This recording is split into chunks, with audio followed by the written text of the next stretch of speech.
नमस्कार। आप देख रहे हैं भव्य श्री न्यूज और मैं हूं आपके साथ आदित्य। स्क्रीन पे देखिए, हम आपको एक इमेज दिखा रहे हैं। ये है रचना त्रिवेदी, जो कि राजकोट गुजरात की रहने वाली हैं और मल्टीनेशनल कंपनी में बिजनेस रिलेशनशिप के पद पे कार्यरत है। इनके बारे में हम आपको बता दें कि केबीसी के मंच पे ये 7 दिसंबर और 8 दिसंबर को नजर आई थी। चलिए इनके अपडेट के बारे में हम आपको बता देते हैं कि आखिर ये रचना त्रिवेदी जो है केबीसी के मंच से कितना जीत कर गई हैं। तो केबीसी के मंच से ये 3,20,000 रुपया कैश जीत कर गई हैं। कैश का मतलब उनके अकाउंट में ट्रांसफ़र किया गया है और साथ ही साथ 2 लाइफ लाइन भी जीत कर गई हैं। ऐसा हम इसलिए आपको बता रहे हैं चूँकि 2 लाइफ लाइन उनका वहाँ पे बच गया है, बर्बाद गया है। वो गेम किस तरीके से खेली है, चलिए सबसे पहले हम आपको बता देते हैं। 3,20,000 जीतने से पहले वो अपना 2 लाइफ लाइन ऑलरेडी इस्तेमाल कर चुकी थी। देखिए हम आपको स्क्रीन पे दिखा रहे हैं, जो उनसे 3,20,000 का सवाल पूछा गया था वो आप स्क्रीन पे देखिए कौन सा सवाल उनसे पूछा गया था। इस सवाल का सही जवाब देकर वो केबीसी के मंच से 3,20,000 रुपया जीती।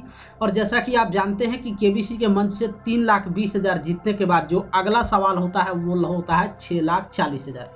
ठीक उनके साथ भी ऐसा ही हुआ। नेक्स्ट सवाल 6,40,000 का पूछा गया। लेकिन हुआ क्या, सबसे पहले आप ये समझ लीजिए। कई बार आप केबीसी के मंच पे देखते होंगे प्रतिभागी ओवर कॉन्फिडेंस के चक्कर में काफ़ी नीचे गिर जाते हैं। हालांकि ये उतना नीचे नहीं गिरी है, चूँकि शुक्र था कि 3,20,000 ये जीत चुकी थी, इसलिए 6,40,000 वाले पे इनका जवाब जो है वो गलत हुआ। सबसे पहले आप देखिए, हम उस क्वेश्चन को दिखाते हैं जो रचना त्रिवेदी जी से 6,40,000 का पूछा गया था। आप देखिए स्क्रीन पे उस क्वेश्चन को आप देख सकते हैं। और इस सवाल का उन्होंने जो जवाब सबमिट किया या फिर लॉक कराया वो गलत जवाब हुआ और इसी को लेकर वो सीधे गिर गई नीचे 3,20,000 पे। वो अच्छा हुआ कि 3,20,000 रुपया जीत चुकी थी। अगर वो 3,20,000 पे गलत जवाब देती तो सीधे नीचे गिरकर आ जाती 10,000 पे। तो खैर उस तरीके से उनको कोई उतना नुकसान नहीं हुआ। लेकिन नुकसान इसलिए हम यहाँ पे बता रहे हैं कि वो जिस तरीके के प्रतिभागी थी, काफ़ी सारे आप केबीसी के मंच पे प्रतिभागी को देखते होंगे। आप प्रतिभागी को खेलने के अंदाज को देखकर आप समझ जाते हैं कि प्रतिभागी के पास टैलेंट कितना है या फिर कोई प्रतिभागी केबीसी के मंच पर कितना लंबा चलने वाला है।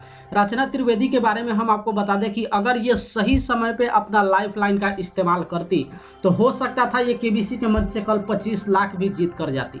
ऐसा हम इसलिए बता रहे हैं चूँकि अगर आप इनका 7 दिसंबर और 8 दिसंबर का गेम आप देखे होंगे तो जो खेलने का टैलेंट था या फिर जिस तरीके से इनके पास जानकारी था, कहीं ना कहीं ये केबीसी के मंच पर लंबा जरूर चलने वाली थी। लेकिन एक ओवर कॉन्फिडेंस जो शब्द होता है ये कई जगह व्यक्ति को नीचे गिराता है। अधिकांशतः ओवर कॉन्फिडेंस किसी के पास होना भी नहीं चाहिए। आप केबीसी के मंच पे 2 तरीके के प्रतिभागी को देखते होंगे। 2 तरीके के प्रतिभागी कैसे होते हैं, सबसे पहले आप वो भी समझ लीजिए। वैसे प्रतिभागी होते हैं जिनके पास डायरेक्ट जवाब होता है, यानी कि जो सवाल पूछा जाता है केबीसी के मंच पे, अगर आपके पास उस सवाल का डायरेक्ट जवाब मालूम है तो उस जवाब को आप लॉक कराते हैं। लेकिन कुछ प्रतिभागी आपको वहीं पे ऐसे भी दिख जाते हैं जहां पे उस सवाल का डायरेक्ट जवाब नहीं मालूम होता है। अब डायरेक्ट जवाब नहीं मालूम होने के कारण प्रतिभागी कर दे क्या है कि समय चूंकि 3,20,000 के बाद जो है समय काफ़ी ज़्यादा मिलता है, तो वहाँ पे वो निगेटिव मार्किंग करना शुरू कर देते हैं। निगेटिव का मतलब है कि जो गलत विकल्प है उसको वो मिटाना शुरू कर देते हैं। जैसा कि आप जानते हैं कि 4 विकल्प दिया जाता है, तो सबसे पहले वो गलत विकल्प मिटाना शुरू करते हैं। मन में ही सोचते हैं कि ये तो नहीं हो सकता है, ये तो नहीं हो सकता है, और उस तरीके से आखिरी में जो बचता है उसी को वो लॉक करा देते हैं। हालांकि उस सवाल का सही जवाब उनको मालूम नहीं होता है, लेकिन एक अपने अंदाजा अनुसार वो उस सवाल को लॉक कराते हैं। ठीक उसी तरीके से रचना त्रिवेदी जी ने भी 6,40,000 वाले जो सवाल उनसे पूछा गया था, उस सवाल का सही जवाब उनको मालूम नहीं था और जानते हैं कि अगर उनके पास 2 लाइफलाइन है तो बेहतर होता वो लाइफलाइन का इस्तेमाल करती। लेकिन सोची होंगी कि चलते हैं केबीसी के मंच पे आगे लंबा चलेंगे तो वहाँ पे उस लाइफलाइन का इस्तेमाल करेंगे, इसलिए रचना त्रिवेदी जी अपने लाइफलाइन को वहाँ पे बचा के रखी। लेकिन दुर्भाग्य से वो जो जवाब वहाँ पे सबमिट कराई वो जवाब गलत हो गया और इसको सीधा सीधी वो जो लॉक कराई हुई थी उसमें डायरेक्ट उस सवाल का जवाब उनके पास मालूम नहीं था।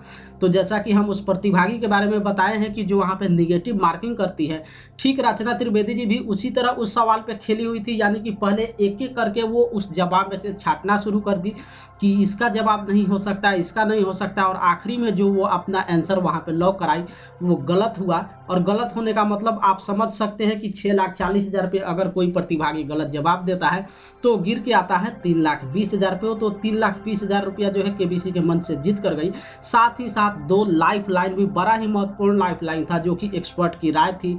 आप समझ सकते हैं कि जो भी प्रतिभागी को 4 लाइफ लाइन वहाँ पे मिलता है तो कुछ लाइफ लाइन काम हो या फिर ना हो, लेकिन एक एक्सपर्ट की राय ऐसा लाइफ लाइन होता है जिसमें प्रतिभागी के साथ साथ दर्शक को भी ये उम्मीद होता है कि जो एक्सपर्ट उनके साथ सहयोग के रूप में आने वाले हैं वो जरूर उस सवाल का जवाब जो है वो बता देंगे और इस तरीके से प्रतिभागी को आगे जितवा कर लेकर जाएंगे। लेकिन अगर काश ये वहाँ पे ली होती एक्सपर्ट की राय या फिर दूसरा जो वहाँ पे लाइफ लाइन था अगर ली होती तो जरूर यहाँ पे कहा जा सकता है कि केबीसी के मंच से हो सकता है वो 25 लाख जीत कर जाती। और अगर 25 लाख नहीं भी जीतती तो 12,50 तो डन ही था कि वो केबीसी के मंच से जीत कर जाती।